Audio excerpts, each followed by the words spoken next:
Hello everyone. So today with us Hi. we have the life coach for relationships, जिसे हम बोलते हैं certified relationship coach, और जिन्हें हम बोलते हैं love expert. We have Raja Thakur with us, जो मेरे बहुत अच्छे दोस्त भी हैं.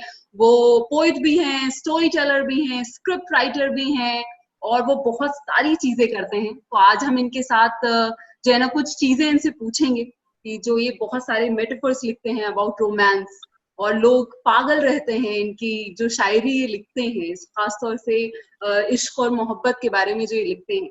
तो let's have this conversation with him.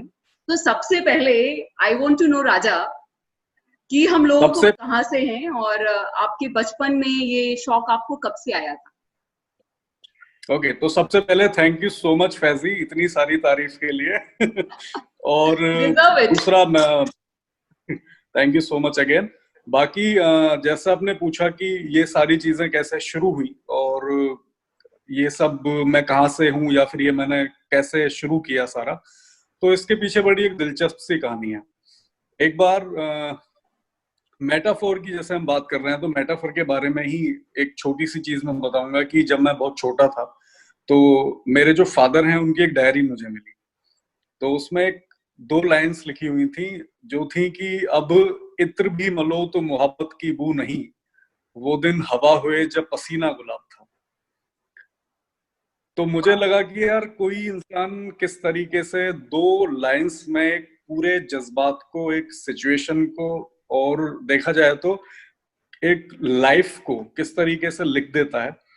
तो मुझे लगा कि जो शब्द हैं उनमें बहुत ज्यादा पार है, जादू है, और आप उनको अगर सही तरीके से यूज करें या उनको अच्छे तरीके से प्लेस करें उनकी जगह पर, तो वो कुछ और ही मायने बन जाते हैं. तो शुरुआत ऐसे हुई कि बस वहां से फिर लगा कि क्यों ना शब्दों से खेलना शुरू करते हैं, और ये शुरुआत हुई वहां से. और आप ओरिजिनली कहाँ से हैं, और किस उम्र में आपने सोचा कि चलो लिखना शुरू करते हैं? ओके फैजी, मैं रहने वाला मूलतः उत्तर प्रदेश के बुलंदशहर एक जिला है, वहां से हूँ. और जो ये लिखना जो शुरू हुआ, उसके पीछे रीजन यही था जो मैंने अभी बताया, कि वहां से फिर मुझे ऐसा लगा कि जो लिखना है वो आपको, मतलब आप अपनी दुनिया के ना एक तरीके से ब्रह्मा होते हो, कि आप अपने इर्द गिर्द अपनी कहानियां बुनते हो, अपने किरदार बुनते हो, और उनके जरिए लोगों की लाइफ को कहीं ना कहीं आप छू रहे हो, उनको प्रभावित कर रहे हो, उनको इंस्पायर कर रहे हो, और वो सारी चीजें शुरू होती हैं. और देखा जाता है कि ज्यादातर शायर जो पहले जमाने में और अभी तक जो हम देखते आए हैं कि बुलंदशहर, बदायूं, यहाँ के एरिया से बहुत सारे शायर निकल के आते हैं. मुझे लगता है कि यहाँ की मिट्टी में ही शायरी है. मिट्टी में और शायरी है, सही बोला आपने. जैसे कि मैं जो मेरी एक बहुत ही प्यारी सी होस्ट है जो अभी हमको होस्ट कर रही है, वो खुद उत्तर प्रदेश से बिलोंग करती है, दोस्त मेरी. तो मुझे लगता है कि बिल्कुल सही बोला आपने. जी. अच्छा, मुझे एक चीज और पूछना है कि जैसे हम बोलते हैं कि लव एक्सपर्ट या फिर रिलेशनशिप कोच, क्योंकि कहा जाता है कि वो जिंदगी जो होती है आपकी, उसकी सबसे कॉम्प्लेक्स चीज होती है रिश्ते संभालना, रिश्ते प्रॉपरली संभाल के रखना और आगे तक ले जाना. क्योंकि अगर आपके रिश्ते खराब होते हैं तो आपकी जिंदगी के और जो स्फेयर्स होते हैं उस पर भी असर पड़ता है. तो how come you exact decided to be a relationship coach या फिर एक कपल काउंसलर आपको होना है? When did you decide it, और फिर उसको आपने परस्यू कैसे किया? देखिए, मेरा मानना है कि जो प्यार है ना, या फिर अगर मैं उसको बात करूं कि मैंने लिखा था कि इश्क एक इबादत है और सजदे करने पड़ते हैं. या फिर अगर मैं बात करूं प्यार की, तो प्यार वो चीज है कि जिसमें आप पूर्णतः स्वतंत्र हो, कंप्लीटली फ्री हो, और उसके बावजूद आप एक बंधन में रहना चाहें कि यार कोई तो हो जो मुझे उस एक बाउंडेशन में रखे. तो वो प्यार है. तो रिलेशनशिप कोच बनने की जो कहानी है, या फिर एक कपल काउंसलर बनने की जो कहानी है, वो शुरू ऐसे हुई कि आज से कुछ साल पहले एक अननोन की एक कोई लड़की थी जिसका मैसेज मेरे पास आया, और उन्होंने मुझे अपनी एक स्टोरी सुनाई जिसमें उन्होंने मुझे बताया कि उनके साथ उनकी लाइफ में क्या हुआ है, और वो इस तरीके से फंसी हुई हैं, स्टक हैं. तो आप क्वेश्चन देखिए उनका क्या था। उन्होंने बोला कि किसी को भूल जाने में कितना टाइम लगता है। तो मैंने बोला कि इट डिपेंड्स कि जो जिसको बुलाया जाएगा वो कौन है। तो उन्होंने मुझे बोला कि हाँ, उन्होंने बोला कि फिर कि इंतजार करने की क्या वैल्यू है फिर। तो मैंने फिर से वही आंसर दिया कि ये भी डिपेंड करता है कि इंतजार किसका किया जा रहा है। तो वो बोलती हैं कि अगर इंतजार जिंदगी भर करना पड़े तब, तो मुझे लगा कि ये कुछ शायद ऐसा है कि जिसके बारे में बात करी जानी चाहिए। तो मैंने उनसे पूछा फिर कि ऐसा क्या हुआ कि जो आपने इस तरह का क्वेश्चन मुझसे पूछा। तो वो फिर एक कहानी है उनकी कि जिसमें मैं शॉर्ट में बहुत डिटेल में नहीं जाता, शॉर्ट में खत्म करता हूँ कि जिस लड़के के साथ वो रिलेशनशिप में थी, जिस दिन वो उनको प्रपोज करने आ रहा था उसी दिन एक कार एक्सीडेंट में उसकी डेथ हो जाती है।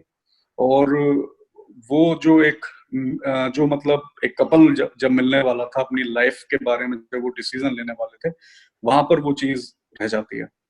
तो इस कहानी को मैंने फिर मेरे दिमाग में आया कि क्यों ना, बहुत सारे लोग दुनिया में इस तरह के हैं जो अपनी कहानी को बताना तो चाहते हैं लोगों को, लेकिन उनको प्लेटफॉर्म नहीं मिलता। तब फिर हिडन डायरीज जो कि मेरा वेंचर है उसकी शुरुआत हुई। वहां पर बहुत सारे लोगों ने इस तरह के क्वेश्चंस मुझसे करे और मुझे लगा कि ये एक ऐसी चीज है जिसको लोगों के सामने लाना चाहिए। तो एक रिलेशनशिप एक्सपर्ट बनने की जो शुरुआत है, मुझे लगता है कि मैं हमेशा ये चीज मेंशन करता हूँ कि वही एक जो मोहतरमा है वो थी। और आप बिलीव करो फैजली कि जिस दिन मैंने उनकी कहानी शुरू करी, ये कवर करी थी, तो जो लड़का था जिसकी डेथ हुई उसका नाम था अखिल। तो उन्होंने बोला कि Raja, you made Akhil immortal today.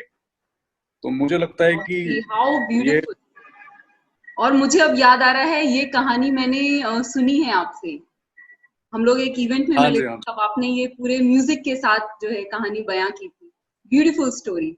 और कितनी आपको दुआएं मिलती होंगी जो जो लोग अपनी कहानियां लिख के भेजते हैं आपको, और आप उन सब कहानियों की आवाज बनते हैं। क्योंकि क्या होता है कि लोग मतलब जो बात आती है मोहब्बत की बातें करने की, या फिर इजहार करने की, या फिर जो भी दिक्कत हुई उसको बताने में जो है बहुत ज्यादा उलझ जाते हैं, या फिर बहुत ज्यादा कॉन्शियस होते हैं। तो उन सब का जरिया आप बनते हैं कि उनकी मोहब्बत की जो कहानी रही या फिर जो आधी मोहब्बत रही है उसको आप बयां कर सकें और दुनिया के सामने ला सकें via hidden diaries. Wonderful.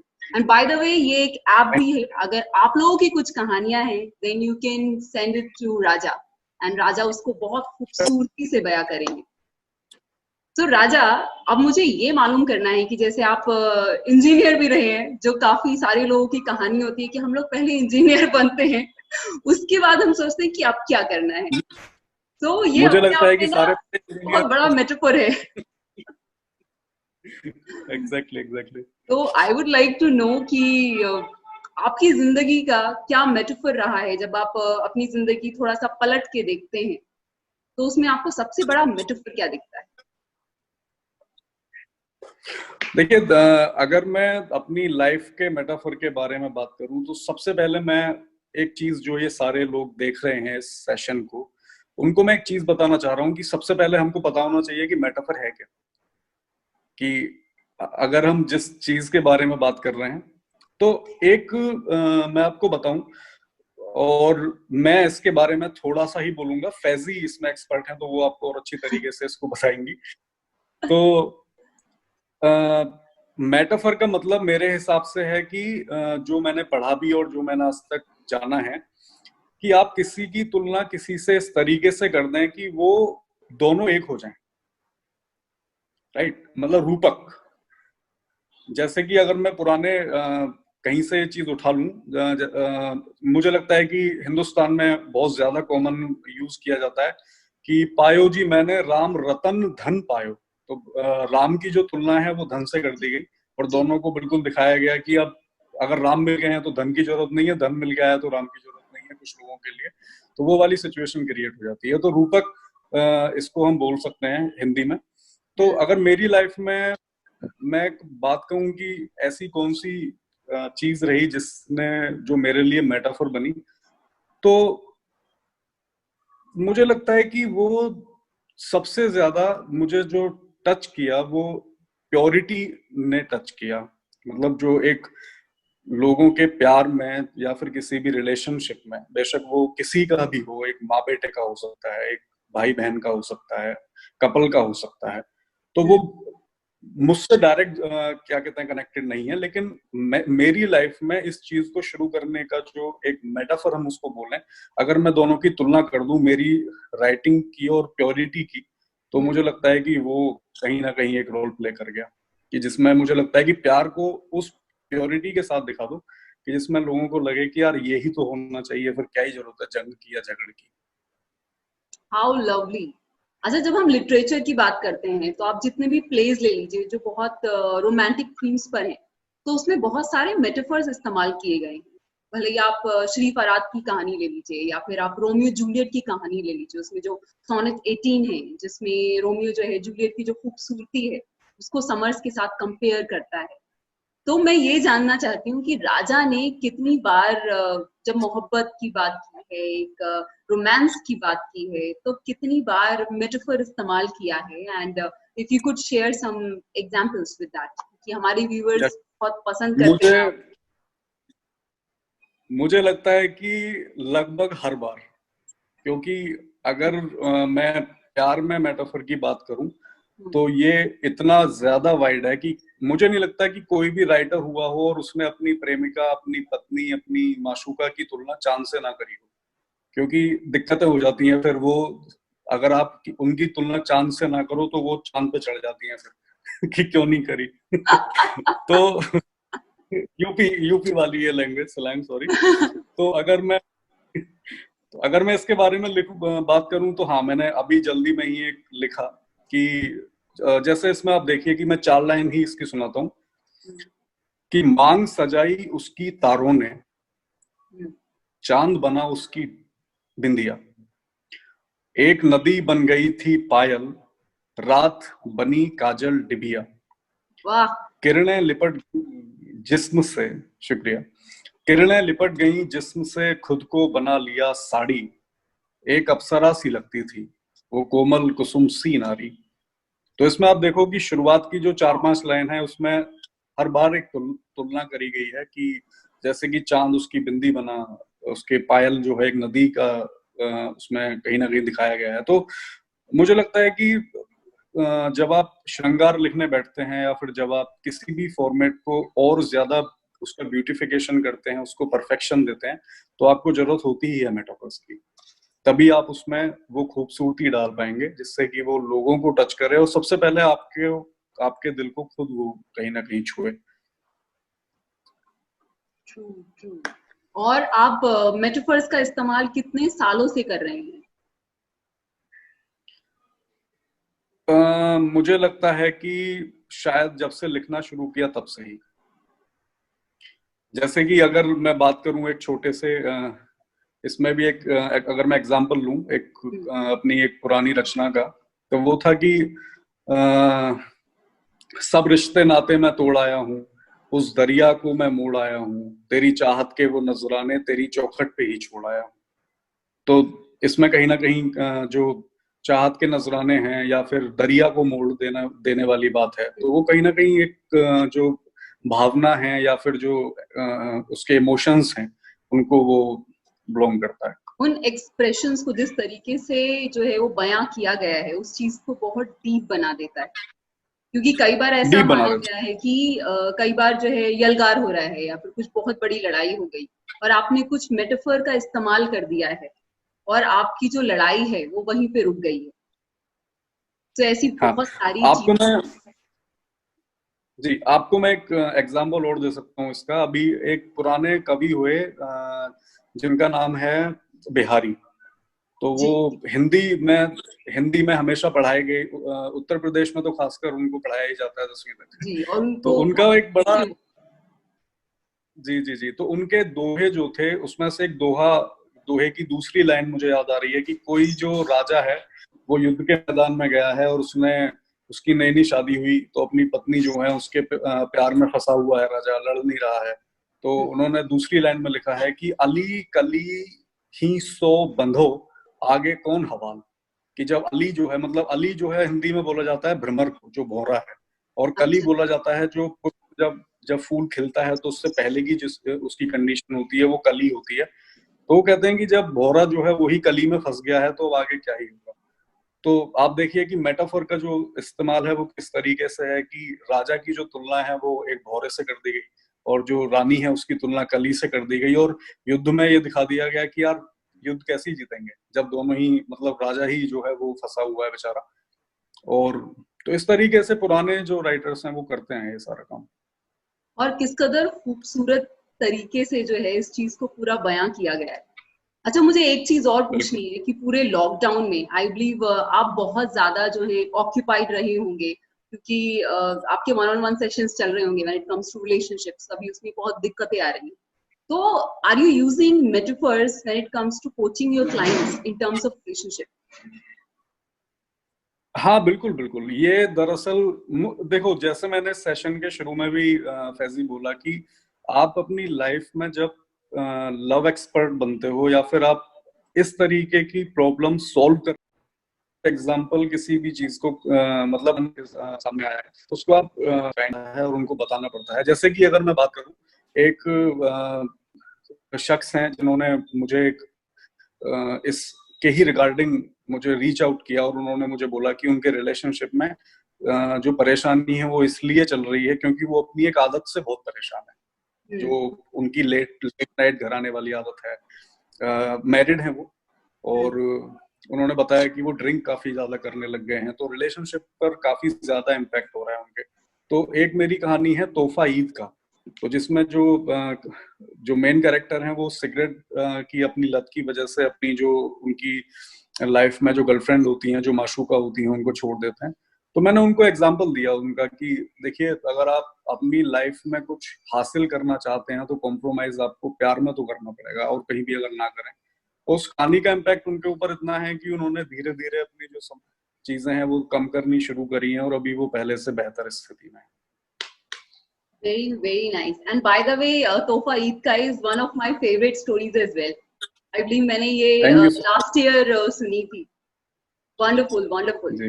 So I think it was a great conversation. और मैं चाहती हूँ जाने से पहले आप एक मैसेज दें सब लोगों को, जो लोग आप जैसा लिखना चाहते हैं और आप जैसे तरीका आजमाना चाहते हैं, या फिर जिस किसी को भी आपसे कुछ सलाह चाहिए when it comes to handling the relationships, just share a message.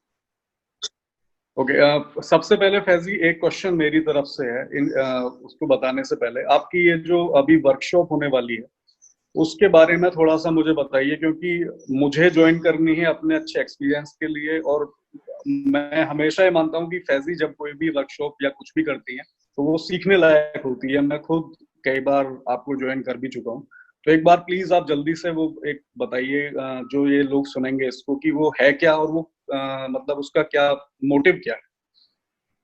Thank you so much राजा। तो जो वर्कशॉप है उसका नाम है मेटाफोरिक स्टोरी टेलिंग वर्कशॉप, जो कि 30th of May को है 4 to 6 PM। और ये उन सब लोगों के लिए है जो अपनी जिंदगी जो है ज्यादा अवेयरनेस से जीना चाहते हैं, जिंदगी की हर एक चीज जो है अच्छे से महसूस करना चाहते हैं और हर एक दिन जो है वो खुशनुमा मनाना चाहते हैं। उनके लिए, उन एंटरप्रेन्योर्स के लिए है जो नई नई पॉलिसीज देख रहे हैं कि कैसे अपने बिजनेस को ग्रो करें even in the first time, क्योंकि अभी सब लोग बोल रहे हैं कि इकोनॉमी डाउन जा रही है, उसमें भी आप कैसे अपने बिजनेस को जो है एक स्टेबल तरीके से रख सकते हैं। एंड तीसरा फॉर मार्केटिंग प्रोफेशनल्स और स्टूडेंट्स जो होते हैं मास कॉम के, कि आप मार्केटिंग में अगर मेटाफोरिक स्टोरी टेलिंग लगाएंगे तो आपका जो प्रोडक्ट है वो बेटर तरीके से कैसे सेल आउट होगा। तो ये इन 3 लोगों के लिए है। एंड मुझे करीब 1.5-2 महीना लगा है ये पूरा कोर्स प्रिपेयर करने में। तो आई बिलीव आप सब लोगों को जो है मजा आएगा उसको देखने में, अटेंड करने में, वो चीजें उसके बाद इम्प्लीमेंट करने में। और after the workshop also we can have follow ups about the session. तो ये चीज है। नाइस। तो गाइस, जिसने भी ये वीडियो अभी यहाँ तक देखी है और आगे भी जो इसको देख रहे हैं, उनसे बस मेरा ये कहना है कि फैजी का जो ये सेशन है, उस जो वर्कशॉप ये ले रहे हैं, तो उसको प्लीज ज्वाइन करें। अगर आप अपना कैरियर वाइज से देखते हैं, कुछ नया सीखना है, तो बिल्कुल आपको ये ज्वाइन करनी चाहिए। फैजी, आपके क्वेश्चन का अगर मैं आंसर दूं तो वो ये है कि जो भी लोग, जैसा आपने पूछा कि अगर किसी को मेरे जैसा लिखना है या फिर अगर किसी को वो तरीका सीखना है या फिर वो मुझ तक कैसे पहुंच सकते हैं, तो लिखने की बात तो यह है कि मैं अभी खुद एक स्टूडेंट ही हूँ जो कि लिटरेचर के बहुत महान सागर में गोता लगा रहा है और सीख रहा है चीजों को। दूसरा Everybody दूसरा is a अगर मैं बात student करूँ actually. एग्जैक्टली और दूसरा कि जिन लोगों को मुझ तक पहुंचना है, अपनी कहानियां पहुंचानी है, तो हिडन डायरीज क्या कहते हैं कि नाम से वो वेंचर है जो मैं रन करता हूँ। एंड्रॉइड वाले यूजर्स जो है उनके लिए एप्लीकेशन ये अवेलेबल है, और दूसरा वो डायरेक्ट मुझे डीएम कर सकते हैं। हर जगह फेसबुक, इंस्टा, यूट्यूब राजा ठाकुर के नाम से मौजूद हूँ। बिल्कुल आइए, most welcome. Thank you so much for your time, Raja. It was wonderful conversation. बहुत मजा आया आपसे थैंक यू सो बात मच। करके। और जितने भी लोग हैं जो लॉकडाउन चाहते हैं कि उनका अच्छा जाए और खासतौर से उनको एक अच्छी सलाह चाहिए रिलेशनशिप्स को लेके, डू अप्रोच राजा। हालांकि उनका जो स्केड्यूल है बहुत बिजी है लॉकडाउन में, क्योंकि उनके 1-on-1 सेशंस चल रहे हैं, but he will find out time with in like 2-3 days I believe. Yeah, sure. perfect. Thank you so much Faizi. Thank you so Thank you. much. See you soon. Bye.